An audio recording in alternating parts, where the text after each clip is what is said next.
Good afternoon guys. 14 जून आज रक्तदान दिवस की आप सभी भारतवासियों को हार्दिक शुभकामनाएं। मैं आप सभी से निवेदन करता हूं, जो व्यक्ति स्वस्थ है और शरीर की रिक्वायरमेंट के हिसाब से उसके पास पर्याप्त रक्त है तो वह रक्तदान अवश्य करें। आज रक्तदान दिवस पर रक्तदान के बारे में थोड़ी बात करते हैं। विश्व की सबसे बड़ी आबादी वाले देशों में से एक भारत देश होने के बावजूद भारत रक्तदान में काफ़ी पीछे है।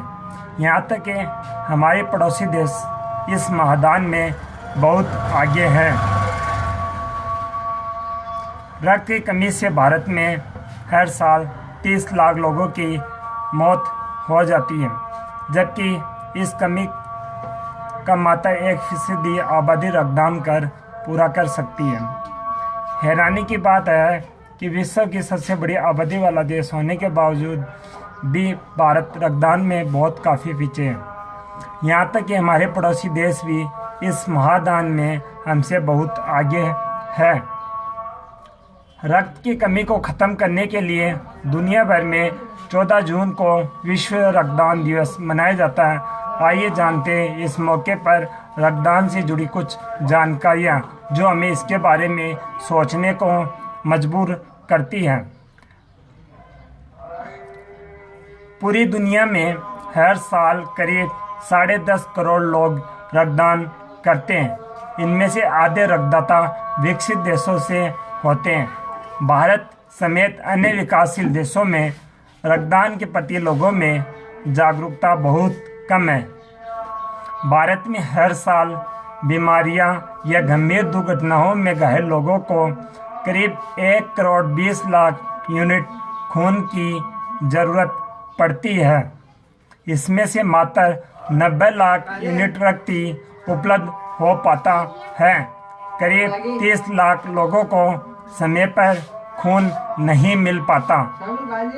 आंकड़े बताते हैं कि रक्तदान के प्रति छोटी सी जागरूकता इस समस्या को पूरी तरह से खत्म कर सकती है। आपको जानकर आश्चर्य होगा कि किसी भी देश की मात्र 1% आबादी अगर रक्तदान करे तो उस देश को कभी रक्तदान की कमी नहीं होगी। रक्तदान दिवस क्यों मनाया जाता है? विश्व रक्तदान दिवस शरीर विज्ञान में नोबेल पुरस्कार प्राप्त कर चुके वैज्ञानिक कार्ल लैंडस्टाइन की याद में पूरी दुनिया में मनाया जाता है। इसका उद्देश्य रक्तदान को प्रोत्साहित करना और उससे जुड़ी भ्रांतियों को दूर करना है। इसी दिन यानी 14 जून सन 1868 को वैज्ञानिक कार्ल लैंडस्टाइन का जन्म हुआ था। उन्होंने इंसानी रक्त में एग्लूटिनिन की मौजूदगी के आधार पर ब्लड ग्रुप ए, बी और ओ समूह की पहचान की थी। पड़ोसी देशों में रक्तदान की स्थिति भारत में जहाँ रक्तदान से जरूरत का मात्र 75% खून प्राप्त हो पाता है, वही हमारे पड़ोसी देशों में हमसे काफ़ी आगे। नेपाल में ज़रूरत का 90% खून एकत्रित होता है तो श्रीलंका में ज़रूरत का 60% और थाईलैंड में 95% और इंडोनेशिया में 77% और म्यांमार में कुल आवश्यकता का 60% रक्तदान एकत्रित होता है। भारत रक्तदान में भले ही बहुत पीछे हैं, लेकिन यहाँ भी लोगों में तेजी से जागरूकता बढ़ रही है। देश में पंजाब और मध्य प्रदेश रक्तदान के मामले में सबसे आगे है। तंजानिया में 2005 में स्वैच्छिक रक्तदान मात्र 20% था, जो 2007 में बढ़कर 80% पहुँच गया था। ब्राज़ील में रक्तदान या अन्य मानव अंग अथवा ऊतकों के लिए रुपये लेना या कोई मुआवजा लेना गैर कानूनी है। इटली में रक्तदाताओं को विश्व रक्तदान दिवस पर संवैधानिक अवकाश मिलता है। यहाँ नियोक्ता कई बार रक्तदाताओं को प्रोत्साहित करने के लिए अतिरिक्त लाभ देते हैं। सिर्फ 10% महिलाएं कर पाती है रक्तदान और बढ़ सकता है, लेकिन महिलाएं चाहकर भी रक्तदान नहीं कर पा रही। वजह वे मेडिकली बहुत कम फिट मिलती है। चिकित्सकों के अनुसार स्वैच्छिक रक्तदान में महिलाओं का योगदान करीब 10% के लगभग होता है। इसकी सबसे बड़ी वजह उनका हीमोग्लोबिन 12.5 से कम होना है, जो रक्तदान के लिए जरूरी है। अगर हीमोग्लोबिन ठीक भी रहा तो बहुत कम या ज़्यादा रहता है। रक्तदान से कमजोरी नहीं आती। तमाम चिकित्सक रिसर्च में साबित हो चुका है कि रक्तदान में शरीर में किसी भी तरह की कमजोरी नहीं आती।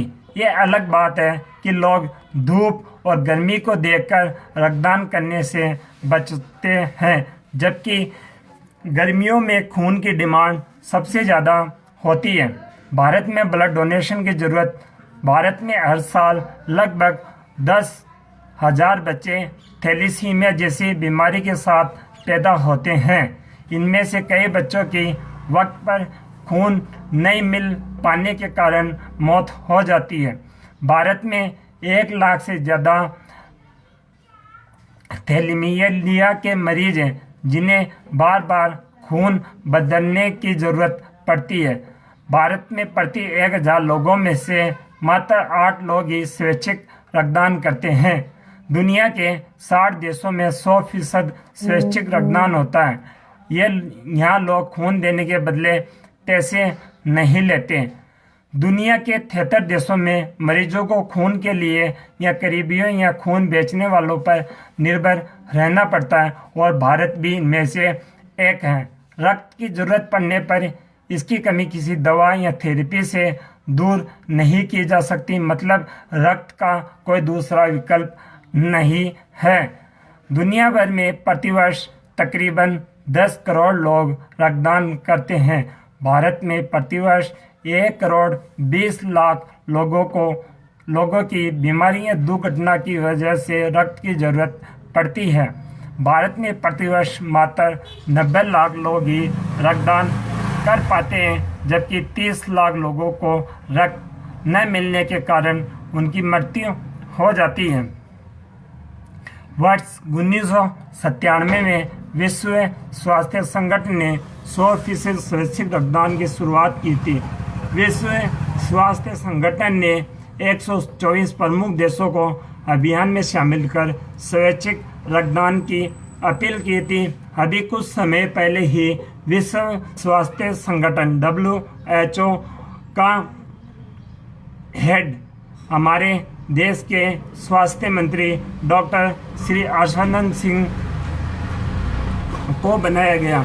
अभी वर्तमान में हम विश्व स्वास्थ्य संगठन को लीड कर रहे हैं, तो मैं अपने इस वीडियो के माध्यम से डॉक्टर हर्षवर्धन से और हमारे देश के सभी जागरूक नागरिकों से निवेदन करता हूं, जो भी व्यक्ति स्वस्थ है और उनके शरीर की रिक्वायरमेंट के हिसाब से उनके पास अगर पर्याप्त खून है तो वह अवश्य रक्त करें। उनका रक्त किसी व्यक्ति का रक्तदान करने से एक व्यक्ति की जान बचा सकता है। तो हम हमारी ज़रूरत के अनुसार अगर रक्तदान करेंगे तो रक्त की वजह से किसी व्यक्ति की मृत्यु नहीं होगी। भारत में करीब लगभग 1 करोड़ 20 लाख लोगों को रक्त की आवश्यकता है, जिनमें से केवल 90 लाख लोगों तक ही खून पहुंच पाता है। यानी 90 लाख तक हम पहुंच रहे हैं रक्तदान करके, और ये 30 करोड़ का मार्जिन बीच में रह रहा है। तो हमें अब आज से ये कोशिश करनी है, लोगों को जागरूक करना कि जो 30 लाख की कहाँ कमी रह रही है उसको जल्द से जल्द हम इसकी पूर्ति करें, लोगों को जागरूक करें रक्तदान करने के लिए, क्योंकि रक्तदान है महादान, इसलिए अवश्य करें। जय हिंद, जय भारत। क्षमा यार, पसीना बहुत है यार वीडियो में। ठंडा पानी पिया दो। ठंडा सा नहीं है, अभी है।